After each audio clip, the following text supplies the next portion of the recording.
আকাশটা ছিল মেঘে ঢাকা। বিকেল হলেও যেন অন্ধকারে ডুবেছিল চারিদিক। সূর্যের আলো যেন বাধা পেয়েছে কোনো অদৃশ্য দেওয়ালে। বৃষ্টি পড়ার কোনো পূর্বাভাস ছিল না, কিন্তু বাতাসে ভেসে বেড়াচ্ছিল এক অদ্ভুত ভেজা মাটির গন্ধ। ব্যাংককের ফ্রা খানং এলাকার একটা পুরনো বাড়ির সামনে দাঁড়িয়ে আছে এক যুবক। তার নাম সোমচাই। সদ্য থাইল্যান্ডে আসা এই ছেলেটি কিছুদিন ধরে ফ্রা খানং এলাকায় বাস করছে। বাসা ভাড়া নেওয়ার সময় তার বাড়িওয়ালা তাকে সাবধান করে দিয়েছিল।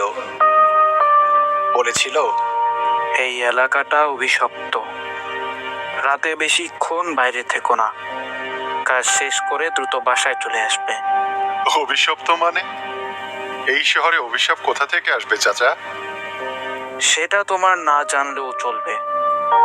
দিনের আলোয় এই এলাকাটা যেমন প্রাণবন্ত মনে হয়, রাত নামলেই সেটার রূপ বদলে যায়। তুমি এখানে নতুন, কিছুদিন থাকো, নিজেই বুঝতে পারবে। কি যে বলেন না চাচা। সাবধানে থেকো, আর রাত ঠিক 10টার পর দরজা বন্ধ করে দিও। কিছু শুনলেও কখনো দরজা খুলতে যেও না। ঠিক আছে চাচা। কিন্তু সোমচাই এসব কথায় পাত্তা দেয়নি। তার বন্ধু টমও তাকে মজা করে বলতো, এত সাহস দেখাস, একদিন কিন্তু মেইন্যাক এসে তোকে নিয়ে যাবে। সোমচাই এ কথাগুলোতে হাসতো। মেইন্যাক ছিল ব্যাংককের একটি পুরনো আরবান লেজেন্ড। কথিত আছে, বছর খানেক আগের কথা, যখন ফ্রা খানং ছিল এক নির্জন গ্রাম। সেখানে এক মহিলার মৃত্যুর পর তার আত্মা এলাকায় তাণ্ডব চালায়। তার নাম ছিল মেইন্যাক। সোমচাই সেই ম্যাক বিষয়ে অনেক গল্প এবং সতর্কতা শুনলেও সে তার মতোই চলাফেরা করত। মাঝে মাঝে বাড়িতে দেরি করেই ফিরত। তো এক রাতের ঘটনা। সোমচাই একদিন গভীর রাতে বাসায় ফিরছিল। রাস্তা পুরো খালি।